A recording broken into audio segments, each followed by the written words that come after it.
हायस्कूलच्या मैदानावर स्नेहसंमेलन पाहणाऱ्या सलून व्यावसायिकाला मारहाण करून दहशत माजवत दुकान घरावर दगडफेक केली आणि दुकानासमोरील 2 दुचाकींचंही नुकसान केल्याची घटना इचलकरंजी इथं घडली। या प्रकरणी सुशांत कदम याच्या फिर्यादीनुसार अक्षय पाखरे याच्यासह तिघांच्या विरोधात शिवाजीनगर पोलीस ठाण्यात गुन्हा दाखल झालाय। इचलकरंजीतील एएससी महाविद्यालयाजवळ राहणाऱ्या सुशांत कदम याचा सलून व्यवसाय आहे।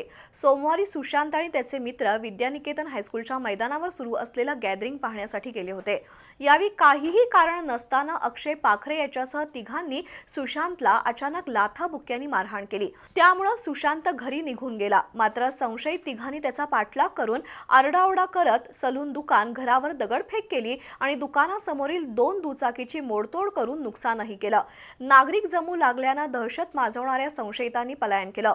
सोमवारी रात्री 10:30 वाजण्याच्या सुमारास घडलेल्या या घटनेप्रकरणी सुशांत कदम याच्या फिर्यादीनुसार अक्षय पाखरे याच्यासह तिघांविरोधात शिवाजीनगर पोलीस ठाण्यात गुन्हा दाखल झालाय।